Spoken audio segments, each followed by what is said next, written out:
सहनावतु सहनौ भुनक्तु सह वीर्यं कर्वावहै तेजस्विनावधीतमस्तु मा विद्विषावहै।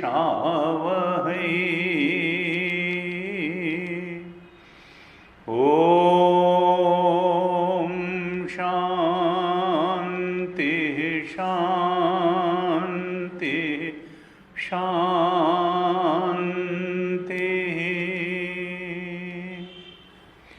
सदाशिवसमारम्भां शङ्कराचार्यमध्यमाम् अस्मदाचार्यपर्यन्तां वन्दे गुरुपरम्पराम्।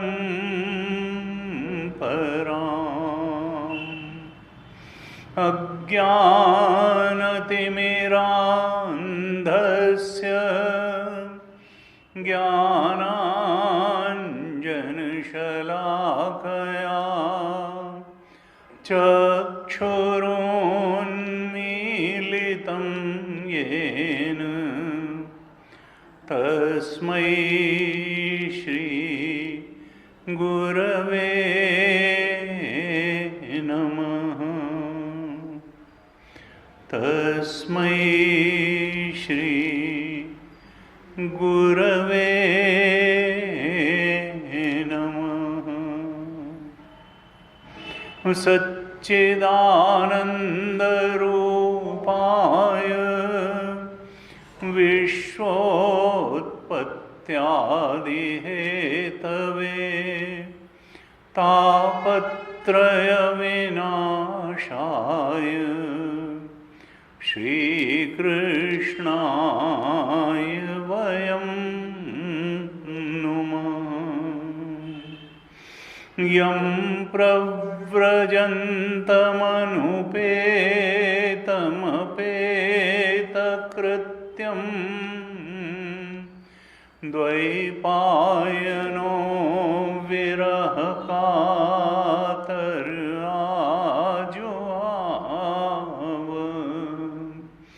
पुत्रेति तन्मयतया तरवोऽभिनेदुः तं सर्वभूतहृदयं मुनिमानतोऽस्मि। तं सर्वभूतहृदयं मुनिमानतोऽस्मि।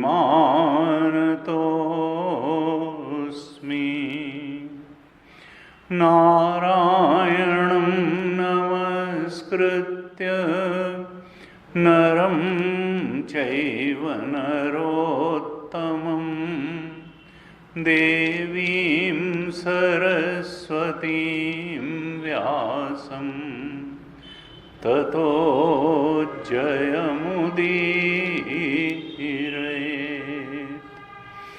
कृष्णाय वासुदेवाय हरये परमात्मने प्रणतक्लेशनाशाय गोविन्दाय नमो नमः। गोविन्दाय नमो नमः।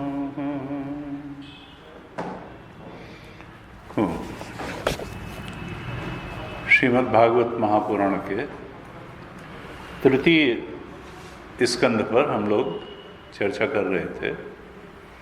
इसके लगभग 14 अध्यायों पर हम चर्चा कर चुके और 15वें अध्याय पर चर्चा चल रही थी। कैंटो 3rd चैप्टर 15, तृतीय स्कंद 15वां अध्याय। तो जो प्रसंग चल रहा था वो हिरण्यकशिप और हिरण्याक्ष का प्रसंग था। कश्यप ऋषि के 2 पत्नियां थीं, अदिति और दिति। अदिति के जो पुत्र हुए वो आदित्य हुए और दिति के जो पुत्र हुए वो दैत्य हुए। यानी पिता एक हैं, कश्यप ऋषि। और आध्यात्म में कहते हैं पश्यकाः इति कश्यपाः। जो दृष्टा है, वृत्तियां 2 तरीके की हैं, दैवी वृत्तियां भी हैं, आसुरी वृत्तियां भी हैं, अच्छी वृत्तियां भी हैं, खराब वृत्तियां भी हैं। वृत्तियों का ही सारा खेल है। लेकिन वृत्तियों को प्रकाशित करने वाला, वृत्तियों का अधिष्ठान तो एक है, वो कश्यप है, वो पश्यका है, वो दृष्टा है। वृत्ति तो दृश्य रूप हैं और ये अच्छी बुरी दोनों हैं। और ये मनुष्य जीवन जो है ये मिश्रित कर्मों का परिणाम है। यानी हम कुछ दुर्वासनाएं भी लेके आए और कुछ सद्वासनाएं भी लेकर के आए। बहुत अच्छे वासनाओं का ही प्रारब्ध होता तो देव योनि में चले जाते, उच्च योनियों में, ब्रह्मलोक में, पितृलोक, कहीं उच्च लोकों में चले जाते, साकेत में, गोलोक में, कैलाश में चले जाते। और अगर बहुत खराब प्रारब्ध रहा होता, कर्म रहे होते, तो फिर हम निम्न योनियों में चले जाते, शूकर कुकर योनियों में चले जाते। लेकिन मिश्रित कर्मों का परिणाम, यानी जो प्रारब्ध हम ले करके आए उसमें कुछ पुण्य कर्म भी रहे होंगे और कुछ दुष्ट कर्म भी रहे होंगे और दोनों का फल भोगना होगा। हम शांति से भोगें, अपना ही कर्म मान करके भोगें, अपना ही ऊंची नीचे कर्म मान के भोगें। क्योंकि शास्त्र तो सारे यही कहते हैं कि काहु न को सुख दुख कर दाता और निज कृत कर्म भोग सब भ्राता। कोई किसी को सुख दुख नहीं दे रहा है, अपने ही पुण्य कर्म व्यक्ति को सुख देते हैं, अपने ही पाप कर्म व्यक्ति को दुख देते हैं। इसलिए सारी जिम्मेदारी खुद लेते हुए अनुकूल प्रतिकूल परिस्थितियों की हमको धैर्य बनाए रखते हुए, अपने मन को भगवान में लगाए रखते हुए, जो भी स्थिति आती है उसको समतापूर्वक भोगना चाहिए। सम दुख सुखम धीरम सो अमृतत्वाय कल्पते। गीता जी में प्रारंभ में ही भगवान ने कहा कि जो सुख और दुख में समान स्थिति, मन स्थिति बनाए रखता है, वही अमृत आत्मा के बोध का अधिकारी होता है। सम दुख सुखम धीरम, ये नहीं, क्योंकि ये दोनों ही चीज़ें जो है ये विवेक पर पर्दा डालती हैं। अत्यंत खुश जब आदमी होता है, हर्षित हो जाता है, तब भी उसका विवेक दब जाता है। और अत्यंत दुखी होता है तब भी सामान्य रूप से ही होता है कि विवेकपूर्ण निर्णय नहीं ले पाता है और सेंस ऑफ डिस्क्रिमिनेशन जो है कहीं पीछे चला जाता है। शास्त्र और गुरु का उपदेश भूल ही जाता है। और स्मृति अगर न रह गई ठीक तरह से तो फिर बुद्धिनाशात् प्रणश्यति, फिर तो जीवन गलत दिशा में चला जाता है। और अगर भगवान की याद बनी रहे तो बुद्धि भी शुद्ध होती है, स्मृति भी बनी रहती है, और तब भगवान ने कहा न मे भक्ता प्रणश्यति, मेरे भक्त का नाश नहीं होता है।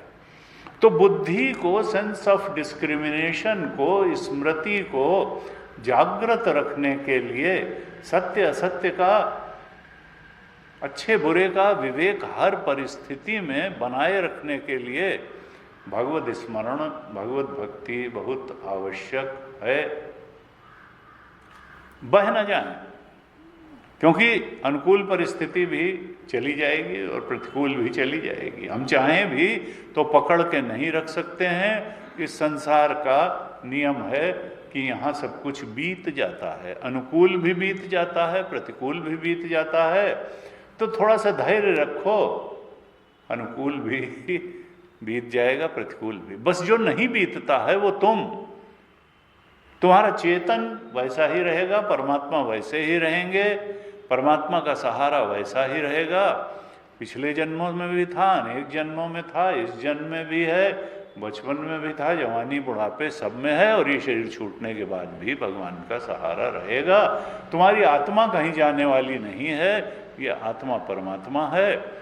इधर बढ़ने को ही जीवन की सफलता कहते हैं। शास्त्रों का यही निर्देश है, यही विवेक है कि हम आत्मा के प्रकाश को जितना अनुभव करते हुए इस मनुष्य देह में आए, उससे ज़्यादा आत्मा का प्रकाश ले करके इस जीवन से विदा हैं, और हो सके तो आत्मा का पूर्ण साक्षात्कार करके ही विदा हों। ये मानव मात्र का लक्ष्य है। बड़ी भ्रांति है लक्ष्यों के बारे में। मुंडे मुंडे मतिर भिन्ना। कोई तो सोचता है कि अमेरिका जाके कोई छोटी बड़ी नौकरी प्राप्त करके वहाँ बस जाना, बस ये अगर हो जाए तो समझ लो जीवन का सर्वोच्च लक्ष्य प्राप्त हो गया। कोई सोचता है कि नहीं यहीं रहो, लेकिन 2-3 शहरों में तो एक एक बढ़िया मकान कम से कम बन जाए और कुछ अरब की प्रॉपर्टी भी बन जाए तो समझो जीवन का लक्ष्य प्राप्त हो गया। कोई सोचता है बहुत बड़ा पद मिल जाए, भले हम उससे रिटायर हो जाएं, लेकिन एक बार मिल तो गया ही, तो समझ लो जीवन का लक्ष्य प्राप्त हो गया। कोई सोचता है, हेल्थ कॉन्शियस इतने होते हैं कि नहीं, और ये हारने वाली लड़ाई है कि अगर योगा करके, च्यवनप्राश खा करके और किसी भी तरह से ये शरीर अगर सबल बना रहे 70, 80, 90 साल तक, तो समझ लो जीवन का लक्ष्य प्राप्त हो गया। अरे 30 साल में, 18 साल में जब शरीर सबल था तो तुमने कौन सा तीर मार लिया था जो 80 साल में अगर शरीर बहुत स्वस्थ रहेगा तो तुम 7वें आसमान के पार चले जाओगे? ये हारने वाली लड़ाई है। बहरहाल हर व्यक्ति किसी न किसी मनःस्थिति में फंसा पड़ा है और किसी न किसी परिस्थिति में फंसा पड़ा है और उसी को जस्टिफाई करने में लगा है। ये मानने को तैयार नहीं है कि हम इस परिस्थिति में फंसे हैं और इससे निकल नहीं पा रहे हैं, इसलिए हम इसको सबसे बड़ी चीज़ कह के अपने को भी अल्प संतोषी बने हैं और दूसरे पर भी रुआब जमाने की कोशिश कर रहे हैं। और इस दुनिया में कोई किसी का रुआब मानने को तैयार नहीं है। हर आदमी अपने को पहलवान मान के बैठा है, अपने को तुरम खा मान के बैठा है, अपने को ठीक मान के बैठा है, अपने को जस्टिफाइड मान करके बैठा है। इसलिए तुम लाख सोचो कि तुमने दुनिया में फिर रुआब जमा दिया, दुनिया किसी का रुआब नहीं मानती है। दुनिया में हर एक को अपनी पड़ी है, तुम्हारी किसी को नहीं पड़ी है। जब तक तुम किसी के काम आ सकते हो, किसी को तुमसे वास्ता है, किसी के सुख का कारण, तब तक दुनिया का तुमको मतलब है। नहीं तुम चाहें जो, तुमसे कुछ लेना देना नहीं है किसी का। इसलिए गुरु जी कहते थे कि अगर तुम चाहते हो कि लोग तुमको हृदय से प्रेम करें तो लोग हृदय से प्रेम अपने सुख को ही करते हैं और सुख देने वाले को करते हैं। इसलिए तुम हमेशा औरों के सुख का कारण बने रहो, कुछ न कुछ तुम देने की नियत रखो, चाहे फिजिकल सर्विस हो, चाहे फाइनेंशियल सर्विस हो, या किसी से प्रेम की 2 मीठे बोली ही हो। अगर तुम किसी के सुख का कारण बनोगे तो लोग निश्चित है कि तुमसे प्रेम करेंगे, इसलिए कि वो अपने हृदय की शांति, अपने मन की स्थिति हर व्यक्ति प्रेम का भूखा है, शांति का भूखा है, और लाख पोज दे कि मैं बहुत सुखी और संतुष्ट हूँ। वास्तविकता यही है कि संसार के पीछे भागने वाला कोई भी व्यक्ति आज तक न सुखी हो पाया न संतुष्ट। थोड़ा थोड़ा सहारा मिलता है। गुरु जी कहते हैं झूठ बोलता है जो आत्म साक्षात्कार के पहले ही कहता है कि मैं बहुत सुखी हूं और मैं बहुत शांत हूं। गीता गलत हो जाएगी अगर ऐसा हो जाएगा।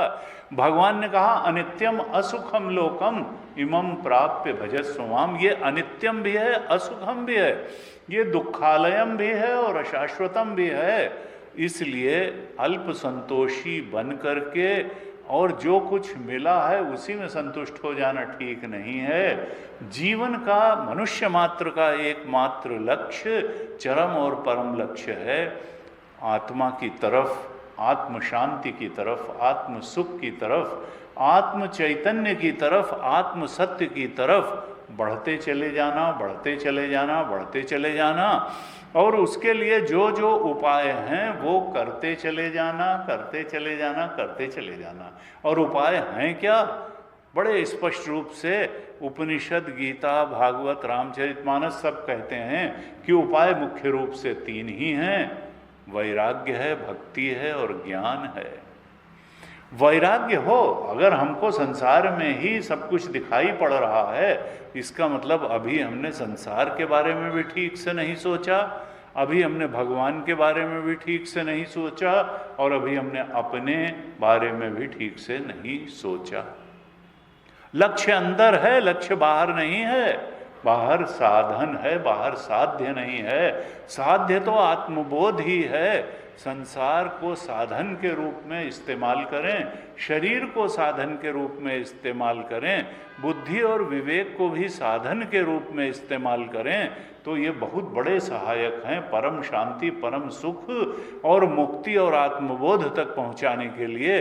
लेकिन अगर हमने संसार को साध्य मान लिया और बुद्धि और विवेक को साधन बना लिया, हमने मंदिर और परमात्मा भगवान को भी साधन बना लिया, तो हम जैसे आए थे हो सकता है उससे भी पीछे हट के यहाँ से जाएं। तो इसलिए पहले तो लक्ष्य को पहचानना ही चाहिए, और लक्ष्य तो परमात्मा ही है, लक्ष्य तो आत्मा ही है। संसार काम चलाऊ है। कहीं घूमने फिरने से परम शांति नहीं मिलेगी, कहीं जाने से परम शांति नहीं मिलेगी। कुछ भी देह और संसार के स्तर पर कोई भी अचीवमेंट पाने से परम और चरम लक्ष्य की प्राप्ति नहीं होगी। परम और चरम लक्ष्य की प्राप्ति इच्छाओं के त्याग से होगी, इच्छा पूरी करने से नहीं होगी। तरह तरह से ये बात समझाई गई। निज सुख बिन मन होए कि थीरा, और परस की होए विहीन समीरा। तुलसीदास जी ने कहा जब तक आत्म सुख की प्राप्ति नहीं होगी तो विषय सुख चाहे जितना बढ़िया डाइन आउट और नाइट आउट कर लोगे, चाहे जितना बढ़िया कपड़ा पहन लोगे, चाहे जितना अच्छा गाड़ी में चल लोगे, चाहे जितने अच्छे मकान में रह लोगे, निज सुख बिनु मन होए कि थीरा, मन कभी भी पूर्ण संतुष्टि को प्राप्त नहीं होगा जब तक उसको आत्म सुख की प्राप्ति नहीं होगी, स्वरूप सुख की प्राप्ति नहीं होगी, परमात्मा आत्म सुख की, भगवत सुख की प्राप्ति, भगवत आनंद की प्राप्ति नहीं होगी। रामानंद, कृष्णानंद, आत्मानंद, स्वरूपानंद की प्राप्ति जब तक नहीं होगी, तो इसलिए वो आनंद प्राप्त करें, क्योंकि वो शाश्वत आनंद है। वो शरीर रहते भी रहेगा और शरीर छूटने के बाद भी रहेगा। वो अनित्यम नहीं है, वो तो परम सुख है और वो अनंत सुख है। यत् सौख्याम बुधिलेशलेशते में शक्रादयो निर्वृता, यच्चित्ते नितराम प्रशांत कलने लब्ध्वा मुनिर्निर्वृता। मनीषा पंचकम के अंतिम 5वें श्लोक में कहा भगवान शंकराचार्य ने, कौन से सुख की तलाश है? ये तो तय है सुख की तलाश है। देखिए, अच्छा खाना खा के, अच्छी जगह घूम करके, अच्छी जगह मकान बनवा के, अच्छी, सब सुख के ही लिए है, ये बात तय है। तलाश तो ठीक चीज की है, लेकिन अनित्य सुख ही ये संसार दे सकता है। और नित्य सुख कहाँ है ये समझ करके उसकी तरफ बढ़ना, ये मनुष्य जीवन का। कहाँ इवन स्वर्ग का सुख, देवराज इंद्र का सुख भी शाश्वत सुख नहीं है, अनित्य सुख है।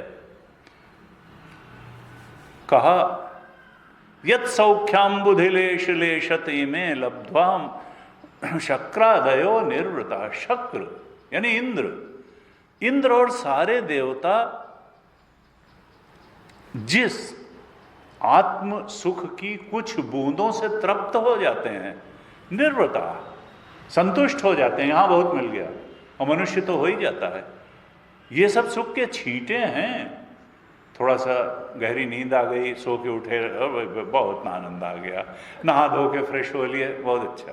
और तो और किसी का पेट ठीक से साफ हो जाता तो कहते बहुत आनंद आ गया, बहुत। जाने कौन कौन से तो आनंद है, ये दुख हरण का आनंद है या कोई पॉजिटिव आनंद है, तो तरह तरह के, लेकिन सब अनित्य हैं।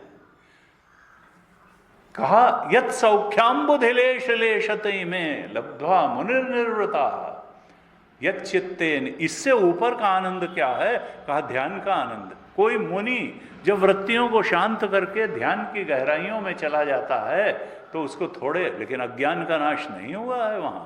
ये बहुत, ये ध्यान का समाज में ऐसा प्रचलन हो गया और मिथ्या बात को इतना कि ऐसा लगता है कि ध्यान लग जाएगा तो बस आत्मबोध हो जाएगा, भगवत प्राप्ति हो जाएगी। और भगवान शंकराचार्य कहते हैं यह चित्त, वो केवल चित्त की शांति है, वो आत्म शांति नहीं है।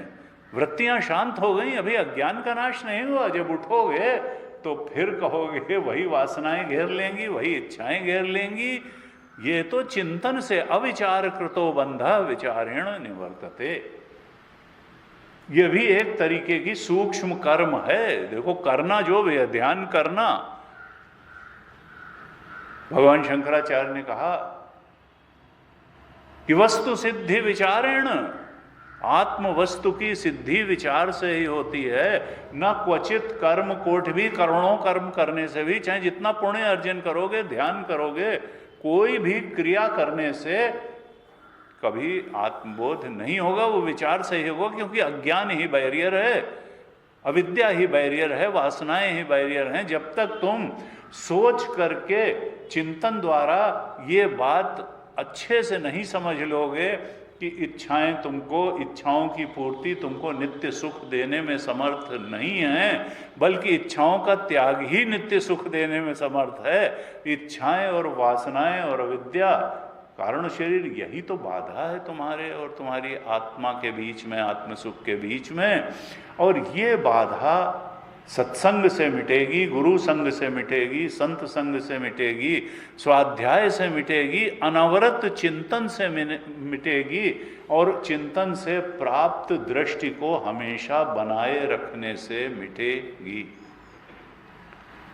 संसार में सुख दृष्टि नहीं, आत्मा में सुख दृष्टि जब होगी, ये मालूम पड़ेगा कि इंद्र का सुख जो है वो भी वृत्ति का सुख है, और जो मुनि का सुख है वो वृत्ति की शांति का सुख है, वो आत्म सुख नहीं है। और कहा यस्मिन नित्य सुखाम्बुधौ गलित धी। जब उस सुख के समुद्र में जो आनंद सिंधु सुख राशि, सी करते त्रैलोक सुपासी, सो सुखधाम राम असनामा, अखिल लोकदायक विश्रामा। वो जो रामानंद है, आत्मानंद है, परमात्मानंद है, ब्रह्मानंद है, जो हमारा स्वरूप ही है, स्वरूपानंद है, वो जब तक नहीं मिल जाएगा तब तक केवल स्वर्ग जाकर के, इंद्र का सुख भी वृत्ति का सुख ही है, ध्यानी का सुख वृत्ति शांति का सुख है, अज्ञान निवारण करके आत्मबोध का सुख नहीं है। केवल गुरु संग प्राप्त करके चिंतन द्वारा जो आत्मज्ञानी है, उसकी बुद्धि फिर उसमें इंडिविजुअलिटी नहीं रह जाती, वो टोटलिटी को अपना स्वरूप जान लेता है, उसका व्यक्तित्व समाप्त हो जाता है, वो अस्तित्व मात्र रह जाता है। ब्रह्मवित् ब्रह्मैव भवति। सोई जानत तुम देहु जनाई, और जानत तुम ही होई जाई। वो परमात्म स्वरूप को जान करके परमात्मा ही हो जाता है, वो अपने आनंद स्वरूप को जान करके आनंद हो जाता है, ट्रूथ इट सेल्फ हो जाता है, नॉलेज इट सेल्फ हो जाता है, ब्लिस इट सेल्फ हो जाता है। वो ट्रूथ ऑफ समथिंग नहीं रह जाता, वो नॉलेज ऑफ समथिंग नहीं रह जाता, वो ब्लिस हैप्पीनेस ऑफ समथिंग नहीं रह जाता है, वो तो सुखद स्वरूप हो जाता है। अब उसका सुख कहाँ जाएगा? व्यक्ति समाप्त हो गया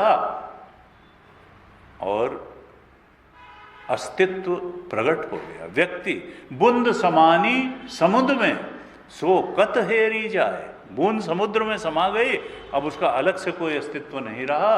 कबीर ने कहा, हेरत हेरत हे सखी, रहा कबीर हेराए। वो जो व्यक्ति कबीर था वो मिट गया और अस्तित्व सामने आ गया। तो मनुष्य मात्र का लक्ष्य क्या है? संसार साध्य के रूप में ठीक है, बहुत अच्छा है, धन की भी आवश्यकता है, घर की भी आवश्यकता है, परिवार की भी आवश्यकता है, गाड़ी की भी आवश्यकता है, सब चीज़ की आवश्यकता, लेकिन साधन रूप में ही है। साध्य ये नहीं हो सकता है। साध्य तो आत्मबोध ही है, सेल्फ रियलाइजेशन ही है। और स्वामी तेजोमैन जी कहते हैं ये सेल्फ रियलाइजेशन शब्द भी कुछ बहुत अच्छा नहीं है, असल में सेल्फ रिकॉग्निशन कहना ज़्यादा ठीक है। हम वो ही हैं, हम पहचान नहीं रहे हैं। आत्मा कहीं बाहर से थोड़ा आना है, कोई बाहर की कोई जो सेल्फ रिकॉग्निशन, हमको अपने आप को पहचान लेना है, अपने सच्चे स्वरूप को पहचान लेना है। ये झूठा अहम है जो बुद्धि का एक अंतःकरण चतुष्टय का पार्ट है, मन बुद्धि चित्त अहंकार। ये अहंकार सजीव हो करके उसी को फूलने पिचकाने में हम जिंदगी बिता देते हैं। इच्छा पूरी हो जाएगी तो ये अहम फूल के कुप्पा हो जाएगा, और इच्छा नहीं पूरी होगी तो अहम पिचक जाएगा, हम हीन भावना से ग्रस्त हो जाएंगे, अपने को छोटा। अरे झूठा अहम है, ये इच्छाएं भी झूठी हैं, ये अहंकार भी झूठा है, ये शरीर भी झूठा है, और ये संसार भी झूठा है। क्यों झूठा है? उन्होंने नहीं तो इतना, अरे जब तक है तब तक तो ही, तब तक भी नहीं है। सपना जब तक था तो सपने में खड़े होकर यही लग रहा था सपना जब तक है तब तक तो है ही है, वो तब भी नहीं था। लेकिन ये बात जागने के बाद मालूम पड़ी। इसी तरीके से आत्मा में जागने के बाद ही ये बात मालूम पड़ेगी कि जागृत भी जब तक था तब तक था नहीं, झूठा था। तीनों अवस्थाएं झूठी हैं, जागृत भी झूठा, स्वप्न भी झूठा, सुषुप्ति भी झूठी। सच्चा क्या? सच्चा तुम्हारा आत्मा, सच्चे तुम, सच्चा दृष्टा, सच्चा साक्षी। पिछली कक्षा में जो चर्चा हुई थी कि गुरुदेव ने कहा गीता का एक सेंटेंस में अर्थ क्या है कि seer is substratum of this universe. जो साक्षी है वही अधिष्ठान है और वही तुम हो। तुम्हारे ही होने से जागृत का होना है, जागृत की सारी सृष्टि का होना है, स्वप्न और स्वप्न की सृष्टि को होना है, सुषुप्ति का होना है, और तुरीय तुम हो ही। इस पर अवस्थाएं खेल रही हैं, और जो चीज़ आने जाने वाली होती है वो सच्ची नहीं है। वेदांत सत्य की परिभाषा देता है, त्रिकालेति तिष्ठति इति सत्यम। जो तीनों कालों में रहे सत्य तो वही है। न जागृत तीनों कालों में है, न स्वप्न तीनों कालों में है, न सुषुप्ति तीनों कालों में है, तुम हो तीनों कालों में, जो तीनों को जानते समझते हो। तुरी ही सत्य है, तुरी ही साक्षी है, और तुरी ही अधिष्ठान है। तुरीय ही मनुष्य जीवन का लक्ष्य है। वही तीनों अवस्थाओं का प्रकाशक है और वही तीनों अवस्थाओं का अधिष्ठान है। तुम ही प्रकाशक हो, तुम ही अधिष्ठान हो। अपनी इस श्रेष्ठता को भूल करके तुम अवस्थाओं की छोटी छोटी बातों के कुचक्र में पड़े हो। इच्छाओं के कारण, आसक्तियों के कारण, ये आसक्ति, ये भ्रम कि ये अवस्थाओं में कुछ प्राप्त करके बहुत कुछ मिल जाएगा, इस भ्रम का निवारण हो जाए तो स्वप्न की सृष्टि से भी मुक्ति हो जाए, जागृत की सृष्टि से भी मुक्ति हो जाए। ये बुद्धि और इच्छाएं और अहंकार और शरीर और संसार, ये जो चीज़ें हमारी छाती पे सवार होकर के बैठी हैं, इनसे भी मुक्ति हो सकती है और आत्मा में अवस्थान हो सकता है, हमेशा के लिए हो सकता है, जीवन मुक्त भी हुआ जा सकता है और विदेह मुक्त भी हुआ जा सकता है। तुलसीदास जी ने कहा कि देखो, सपने होए भिखारी नृप रंक नाकपति होए, जागे लाभ न हानि कछु तिमि प्रपंच जिए जोए। सपने में कोई राजा भिखारी हो जाए या भिखारी राजा हो जाए, जागने पे न राजा को कोई हानि है न भिखारी को कोई लाभ है। इसी तरह से ये जागृत की सृष्टि भी हमारे ऊपर बैठी है। यहाँ पर भगवत भक्ति के साधन मिल सकते हैं, आत्मबोध के साधन मिल सकते हैं। यहाँ पर साधन धाम मोक्ष कर द्वारा ये शरीर मिल गया है, तो इससे साधना की जा सकती है। यही इसकी उपयोगिता है, यही इसकी खूबसूरती है, यही इसकी श्रेष्ठता है, मनुष्य शरीर की भी और जागृत अवस्था की भी, कि यहाँ सद्गुरु भी उपलब्ध है, सदशास्त्र भी उपलब्ध है, सत्संग भी उपलब्ध है, साधना करने लायक विवेक भी उपलब्ध है, फ्री विल भी उपलब्ध है।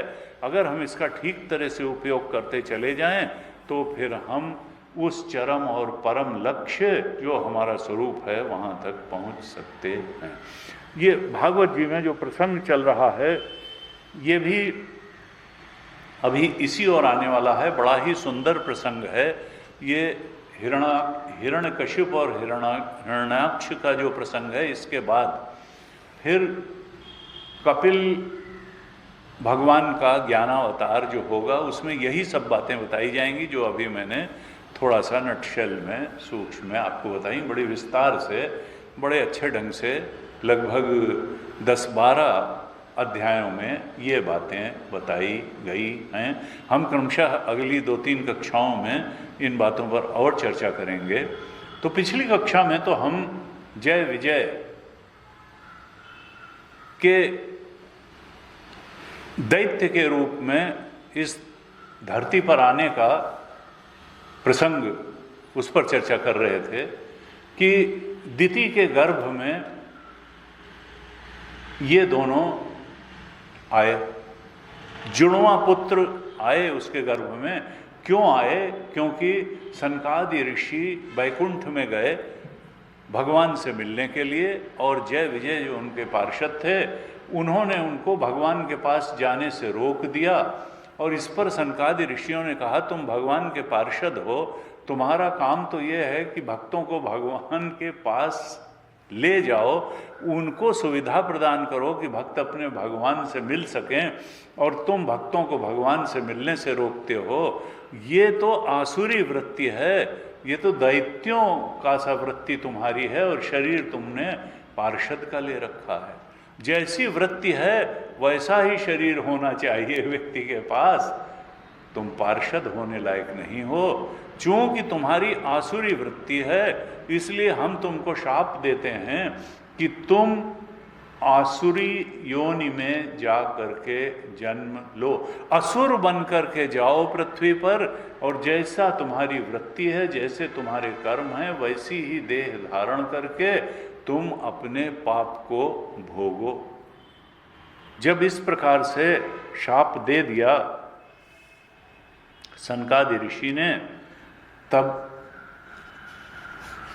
ये जय और विजय बहुत अधिक भयभीत हो गए। वो जानते थे कि सनकादि ऋषि जिस श्रेणी के महात्मा हैं उनका वचन तो कभी खाली जाएगा नहीं, और भगवान भी इस श्रेणी के भक्तों से, ज्ञानियों से की बात को पलटते नहीं हैं। इनका शाप तो अकाट्य होगा। यहाँ लिखा कि वे जानते थे कि उनके स्वामी श्रीहरि भी ब्राह्मणों से बहुत डरते हैं। अब भगवान तो क्या डरेंगे, लेकिन वो ब्राह्मणों की, संतों की मर्यादा का एक ख्याल रखते हैं।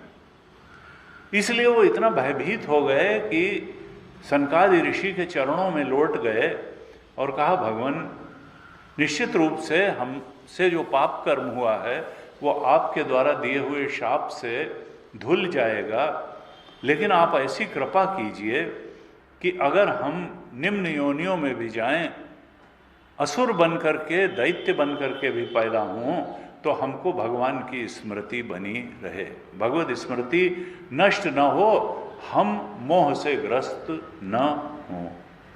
इस प्रकार से उन्होंने प्रार्थना की सनकादि ऋषियों से। और उधर जब भगवान को मालूम पड़ा कि हमारे जो पार्षद द्वारपाल थे उन्होंने इस प्रकार से साधुओं का अपमान कर दिया सनकादि ऋषियों का, तो वो लक्ष्मी जी के साथ फिर वहाँ गए।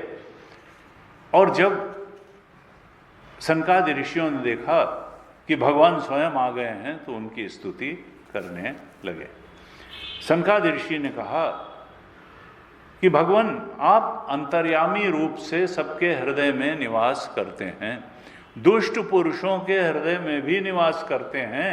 कौन है जो कहेगा कि हम चेतन नहीं हैं? चेतन ही तो आत्मा है और चेतन ही तो परमात्मा है, चेतन ही तो भगवान हैं। हम चेतन हैं तो हमारे हृदय में चेतना बन करके परमात्मा ही तो बैठा है। ईश्वर सर्वभूतानां हृदयेशे अर्जुन तिष्ठति। लेकिन कहा कि जो दुष्ट प्रकृति का है, पाप कर्मी है, बहिर्मुखी व्यक्ति है, जिसका अंतःकरण निर्मल नहीं है, जो कपट और चतुराई को ही जीवन का उद्देश्य मानता है, वो कभी ये नहीं जान पाता कि हमारे हृदय में अंतर्यामी परमात्मा बैठा हुआ है। वो तो उसको एक नैसर्गिक चेतना के रूप में लेता है और देह को ही चेतन मानता है, सोचता है देह रहते तक चेतन है, देह गई तो भस्मीभूत देह से पुनर्जन्म को तो भव। अरे कहाँ पुनर्जन्म है, चार्वाक दर्शन में। तो कहा कि आप दुष्ट चित्त पुरुषों के हृदय में भी स्थित हैं, फिर भी आप उनकी दृष्टि से ओझल ही रहते हैं। कहा कि आपका अनुभव किसको हो पाता है? जो राग और अहंकार से मुक्त होते हैं।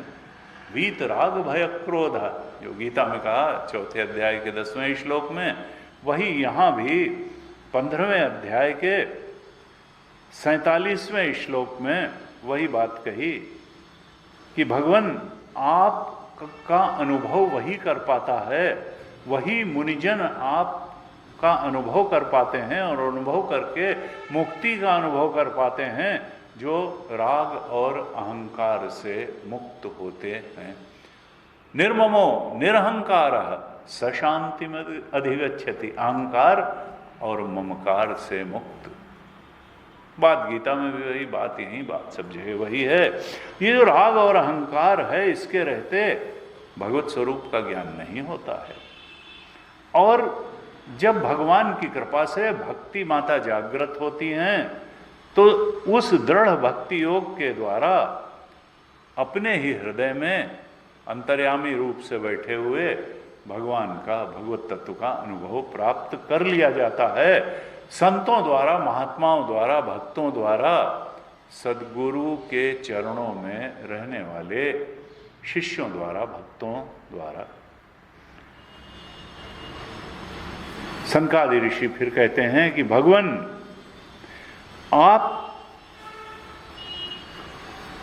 आपका कीर्तन, आपका स्मरण, आपके बारे में श्रवण करने से ही संसार के दुखों से मुक्ति मिलती है। बाकी न पैसा संसार के दुखों से मुक्ति दिला सकता है, न बहुत सौष्ठव शरीर दिला सकता है, न कोई पद दिला सकता है, न कोई कुछ नहीं। भागवत चिंतन के बिना, भगवान के सहारे के बिना कोई भी उस निश्चिंतता को प्राप्त नहीं कर सकता है जिसकी उसको तलाश है।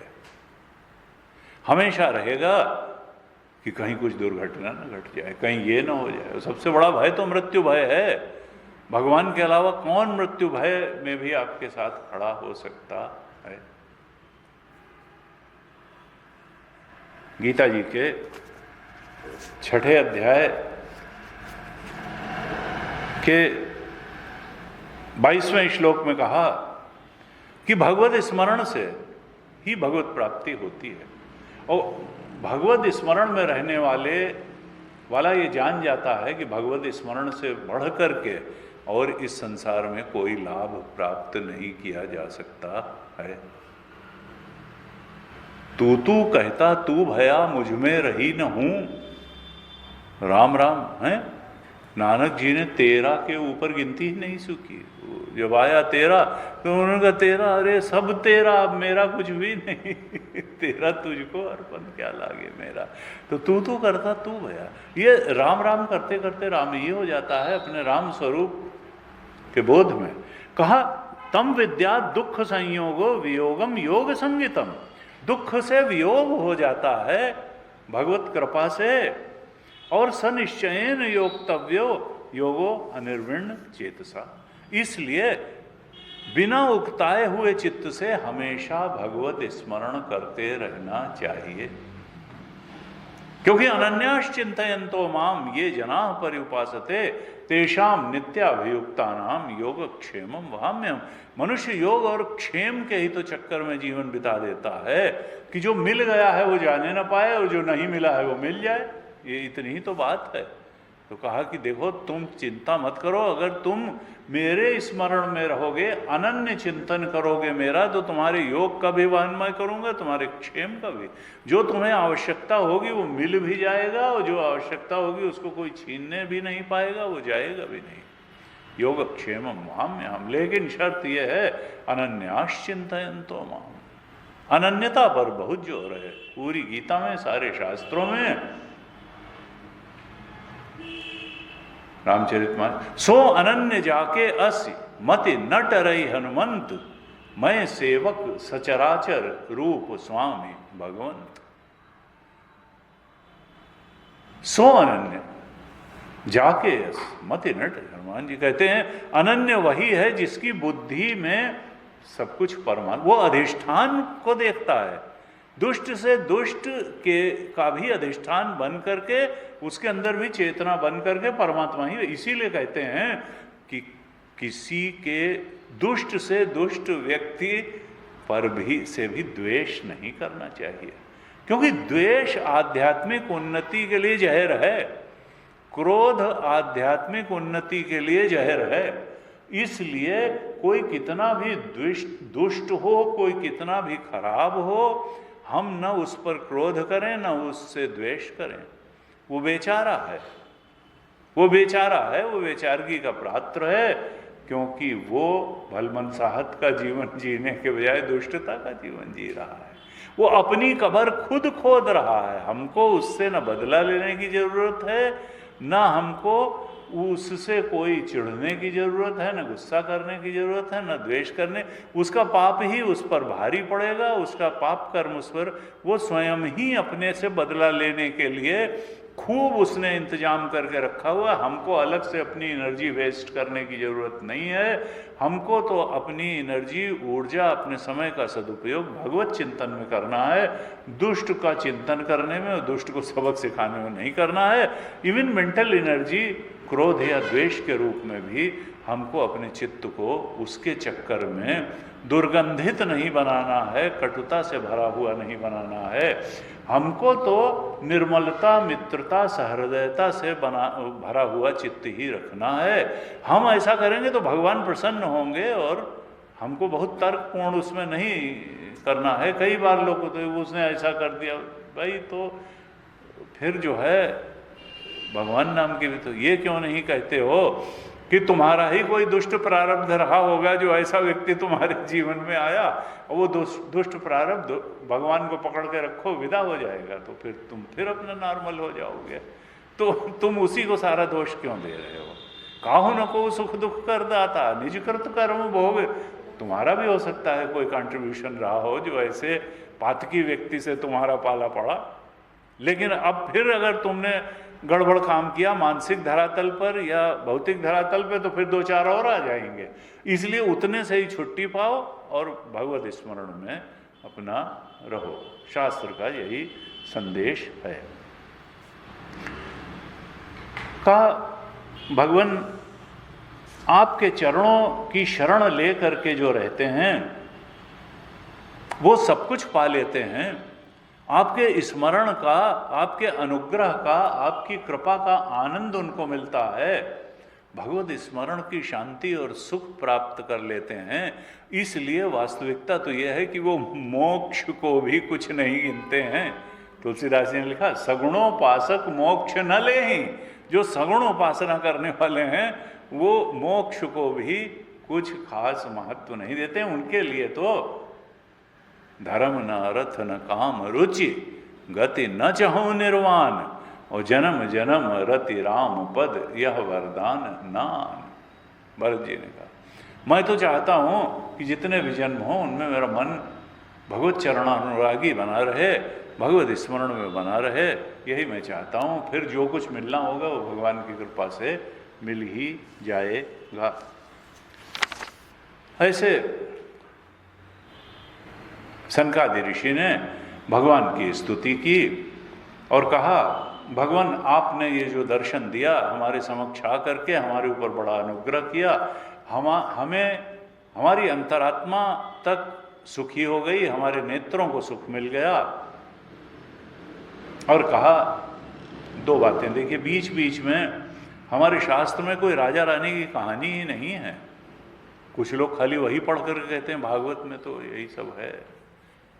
अब उन्होंने कहा सनकादि ऋषि ने कि ये जो दर्शन आपने हमें दिया है, तो दो चीजें कही कि जो विषयासक्त हैं और अजित इंद्रिय हैं उनको इस प्रकार से आपका दर्शन मिलना अत्यंत कठिन है, असंभव है।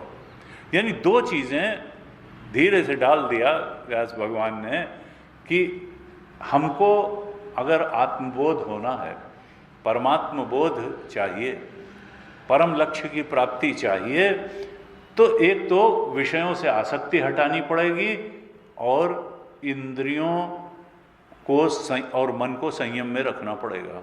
मन भी 11वीं इंद्रिय कही जाती है। 5 कर्मेंद्रियां, 5 ज्ञानेंद्रियां, इनको आत्मोन्मुखी भगवत्मोन्मुखी बनाना होगा, भगवत स्मरण में लगाना होगा, सत्संग में लगाना होगा, मन को भी इंद्रियों को भी, और विषयों से हटाना भी पड़ेगा। अभ्यास वैराग्याभ्याम तन्निरोधा चंचलम ही मन कृष्ण प्रमादि बलवद्दृढ़ तेषाम निग्रहम मन्ये वायोरिव।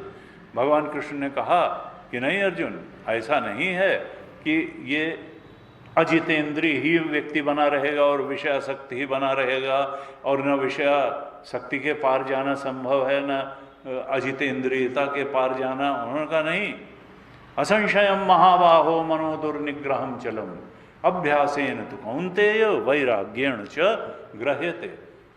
वैराग्य और अभ्यास से ये इंद्रियां और मन बिल्कुल पकड़ में आ जाते हैं। हमको बार बार विचार द्वारा गलत जगह से इनको हटाने का प्रयास करना है और सही जगह लगाने का प्रयास करना है, तो फिर हम इनका सही उपयोग कर पाएंगे। जब शाप दिया सनकादि ऋषि ने, भगवान ने कहा सनकादि ऋषि से कि हमारे सेवक हैं और सेवक से कोई अपराध हो जाता है तो लोग स्वामी पर ही उंगली उठाते हैं। यानी अपयश का भागी केवल सेवक नहीं बनता है, स्वामी बनता है। गाड़ी का ओनर जो है उसी के पास अगर ड्राइवर एक्सीडेंट कर दे तो जो भी पनिशमेंट है आता है। क्यों? क्योंकि भाई वो सेवक है, उसकी एक सीमा है। कहा मेरा सेवक हो या कोई भी हो, यहाँ बहुत बड़ी बात एक भगवान ने कह दी है 16वें अध्याय के 6ठे श्लोक में कि जो मेरे सेवकों का, मेरे भक्तों का, आप जैसे श्रेष्ठ भक्तों का अगर कोई अपमान करेगा, आप जैसे श्रेष्ठ भक्तों के कोई विरुद्ध आचरण करेगा, तो वो फिर चाहे मेरी भुजा ही क्यों ना हो, मैं उसे तुरंत काट डालूंगा। अब बताइए, भगवान कह रहे हैं यानी अपने दास सबसे प्रिय, बार बार भगवान ने कहा अपना भक्त मुझे सबसे प्रिय है। सबते मोहि प्रिय निज दासा, मानस में कहा उत्तरकांड में, मुझे अपना दास, अपना जिसे मेरे अलावा और किसी से आशा ही नहीं है, वो मेरा दास मुझे सबसे ज्यादा प्रिय है। फिर कहते हैं भगवान कि आप जैसे साधु पुरुषों की चरण सेवा से ही मुझे ऐसी पवित्रता प्राप्त हुई है कि मेरी चरण रज सबके पापों का तत्काल नाश कर देती है। यानी भगवान क्या कह रहे हैं कि मेरी चरण रज में जो पाप के निवारण की सामर्थ्य है वो संतों भक्तों की सेवा से मुझे प्राप्त हुई है, और इसी कारण लक्ष्मी जी भी मुझे नहीं छोड़ती हैं। फिर एक चीज कही जिसके बारे में थोड़ा समाज में भ्रांति भी रहती है, क्योंकि हम लोग परंपरा से कर्मकांड में यज्ञ वगैरह करते हैं, फिर ब्राह्मण भोजन कराते हैं इस तरह। यहाँ भगवान ने एक बात कही कि जो अपने संपूर्ण कर्मफल मुझे अर्पण करके, 8वें श्लोक में, 16वें अध्याय के 8वें श्लोक में कहा, जो अपने संपूर्ण कर्मफल मुझे अर्पण करके सदा संतुष्ट रहते हैं, वे निष्काम ब्राह्मण जब भोजन करते हैं तब उनके मुख से मैं जैसा तृप्त होता हूँ वैसा यज्ञ में दी हुई आहुतियों को ग्रहण करके नहीं होता हूँ। यानी यज्ञ में आहुति भी वो कर्मकांड का पार्ट है, उससे शुद्धि होती है, उससे पवित्रता आती है, लेकिन कहा कि जो शुद्ध ब्राह्मण हैं, शुद्ध संत हैं, उनके मुख में दी हुई भोजन रूपी आहुति से मैं जैसा तृप्त होता हूँ उनकी जठराग्नि में जा करके, वैसा तो मैं यज्ञ में दी हुई समिधा रूपी आहुति से भी संतुष्ट नहीं होता हूँ। तो इसलिए हमारे यहाँ यज्ञ के बाद, यज्ञ कर्म के बाद ब्राह्मण भोजन का भी महत्व बताया गया। और जो भी तो कहा, ब्राह्मणों की चरण रज तो मैं अपने सिर पर धारण करता हूँ। फिर 3 चीजें यहां कही कि ब्राह्मण जो हैं ये मेरे शरीर हैं, अनाथ प्राणी भी मेरे शरीर हैं, और यहां कहा दूध देने वाली गौएं भी मेरा ही शरीर हैं। ब्राह्मण दूध देने वाली गौएं और जो अनाथ प्राणी हैं वो मेरा ही रूप हैं। फिर कहा ऐसा श्रेष्ठ संत अगर कटु भाषण भी करे तो भी उसका अनादर नहीं करना चाहिए, उसमें मेरी भावना करके मुस्कान से उसका आदर करना चाहिए।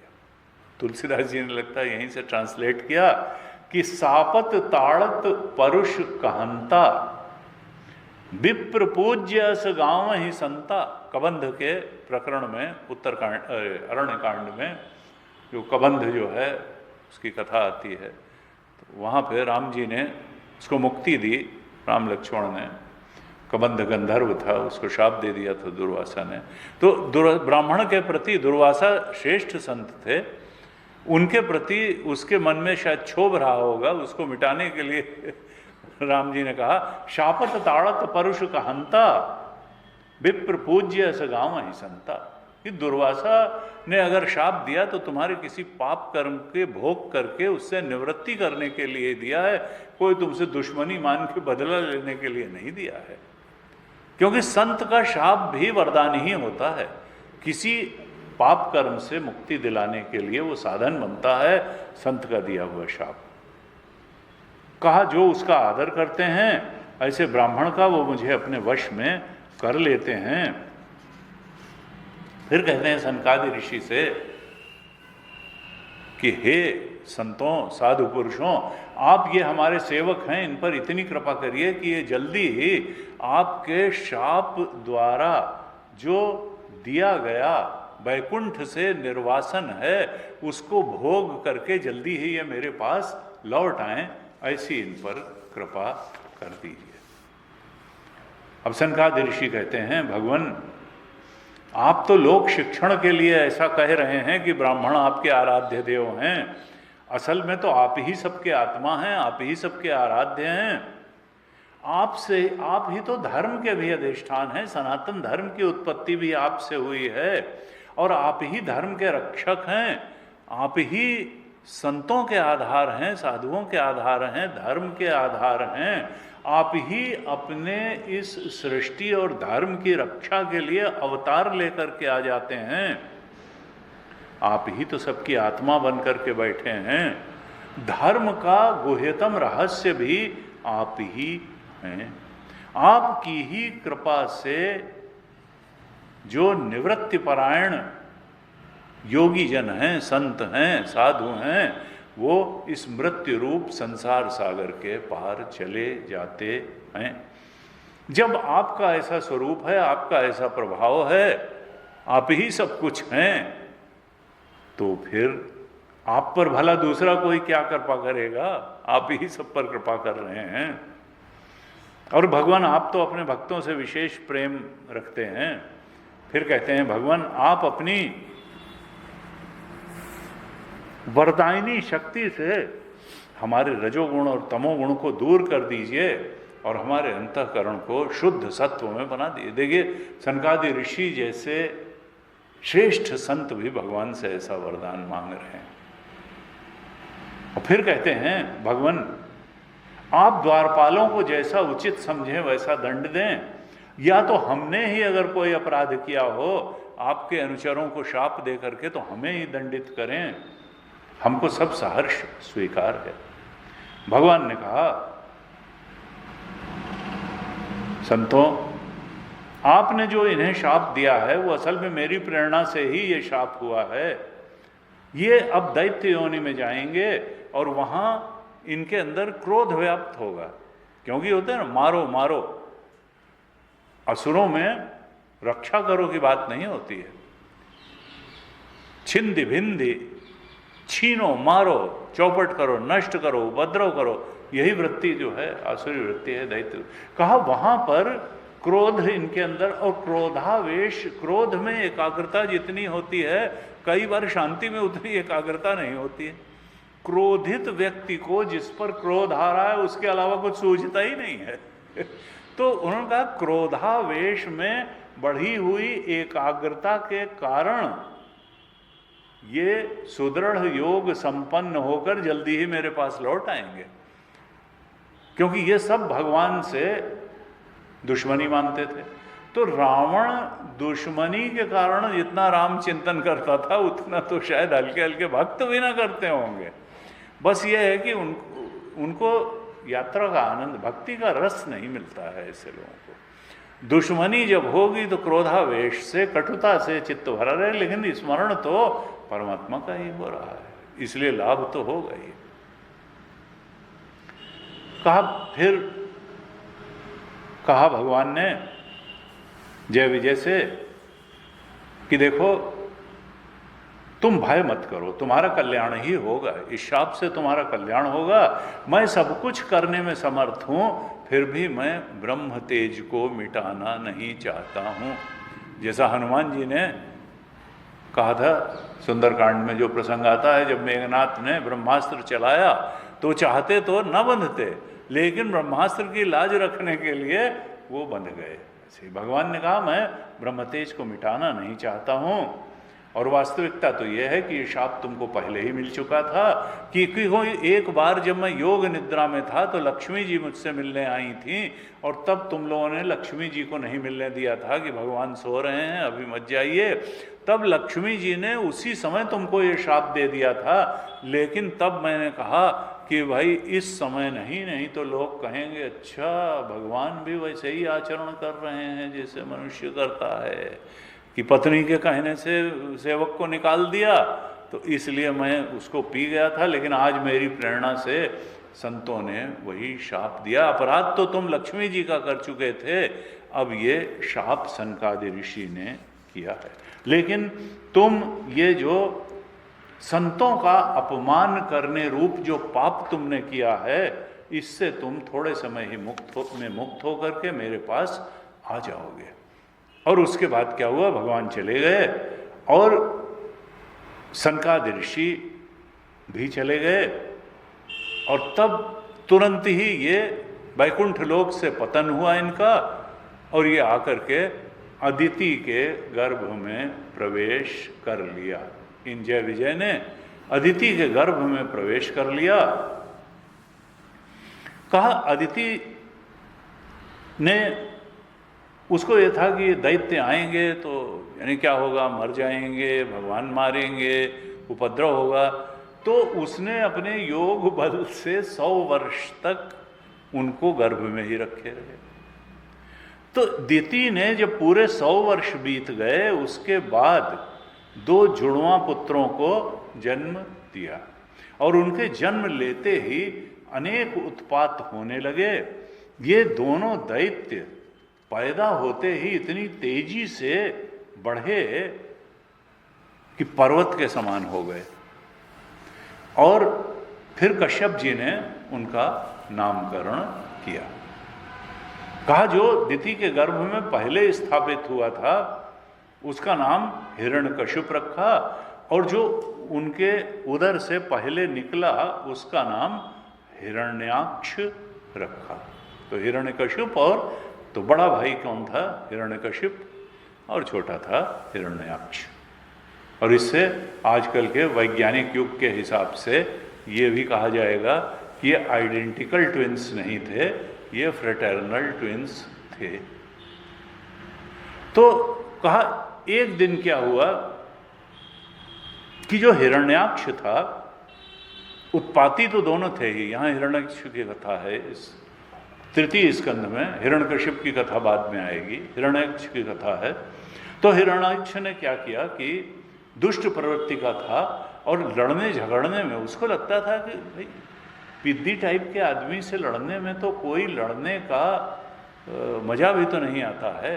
तो हाथ में गदा लेकर के वो चारों तरफ घूम रहा था कि कोई योद्धा मिले जिससे जरा 2-2 हाथ किया जाए, कुछ लड़ने का कुछ आनंद आवे। तो युद्ध का अवसर ढूंढता हुआ जब पृथ्वी पर नहीं उसको कोई मिला तो समुद्र में चला गया और वहां पाताल लोक के स्वामी वरुण जी को देखा और कहा महाराज मुझे युद्ध की भिक्षा दीजिए। हंसी उड़ाई। वरुण जी वृद्ध हो चुके थे, अब उनके शरीर में इतना बल नहीं था कि वो ऐसे दैत्य से मुकाबला करते। तो उनकी हंसी तो इसने बहुत उड़ाई, लेकिन वो लिखा है कि वरुण जी को क्रोध तो बहुत आया, लेकिन वे अपने बुद्धि बल से उस क्रोध को पी गए और कहा कि देखो भाई, मुझे तो अब युद्ध वगैरह करने में कोई दिलचस्पी रह नहीं गई है। हाँ, इस समय भगवान जरूर पुराण पुरुष इसी समुद्र में हैं और वो तुम्हारे ही स्तर के योद्धा हैं, वीर हैं, तुमको युद्ध में वही संतुष्ट कर सकते हैं। तुम जाओ, उन्हीं के पास जाओ, वो तुम्हारी युद्ध की कामना पूरी करेंगे।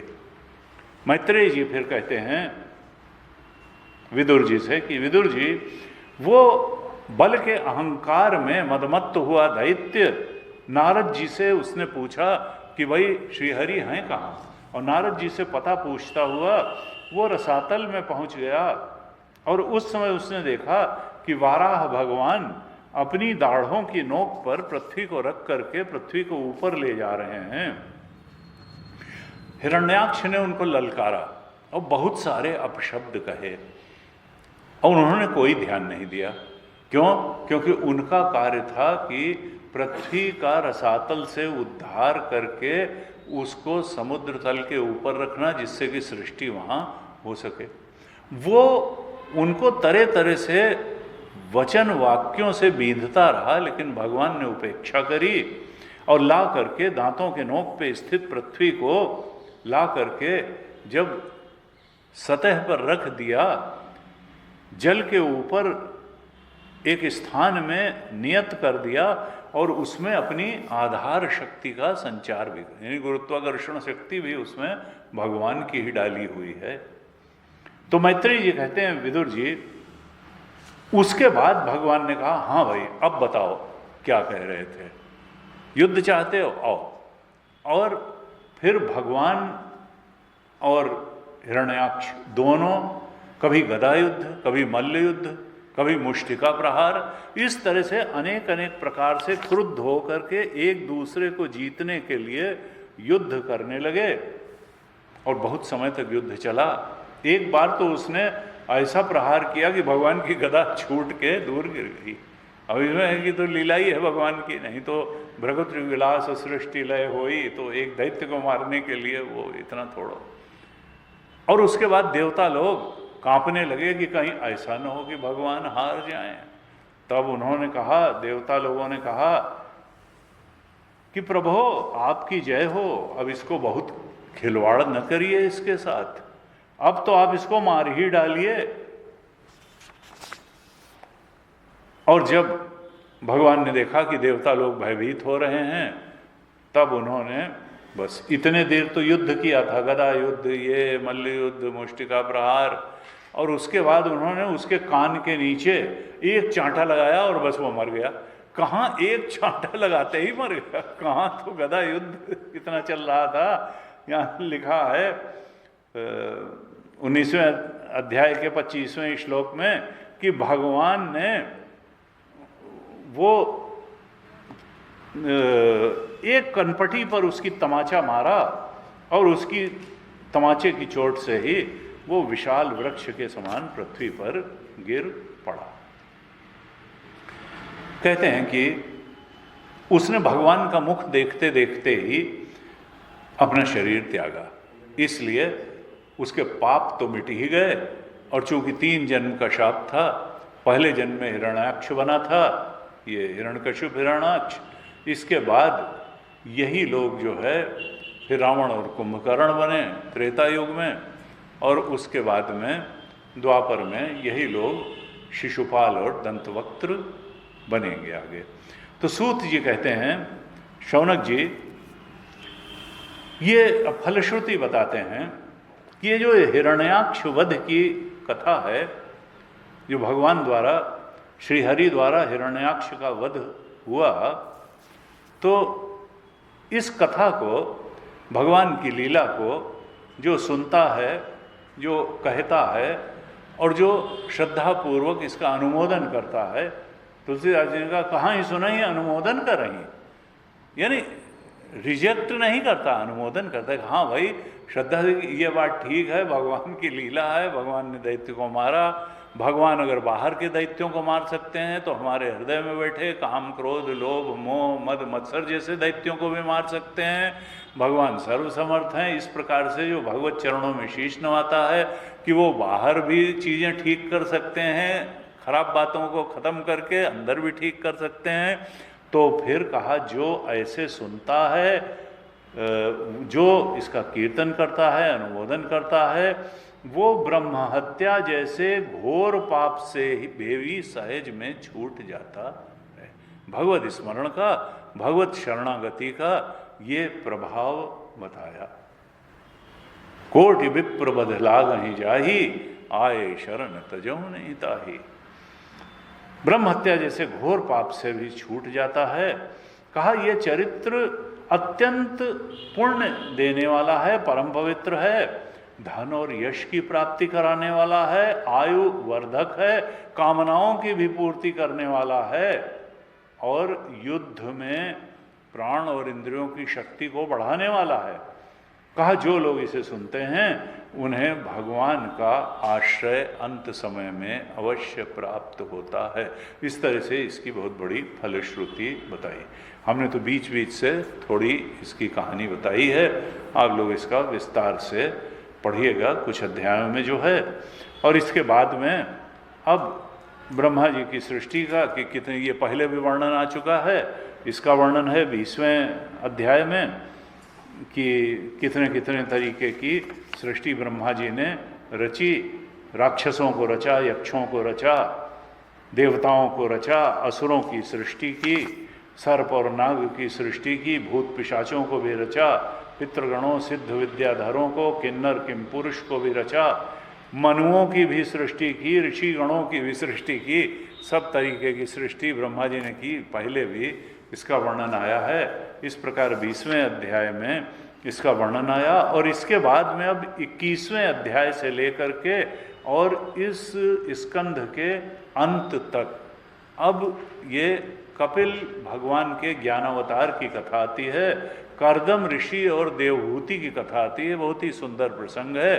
बड़ा ज्ञान परक, भक्ति परक, वैराग्य परक, साधना परक प्रसंग है। इसको हम लोग बहुत विस्तार से और बड़ी गंभीरता से देखेंगे और अगली कक्षा से इस पर हम विचार करेंगे। आज यहीं तक रखते हैं। ओम पूर्णमदः पूर्णमिदं पूर्णात् पूर्णमुदच्यते पूर्णस्य पूर्णमादाय पूर्णमेवावशिष्यते। ओम शांति शांति शांति। हरि ओम श्री गुरुभ्यो नमः। हरि ओम।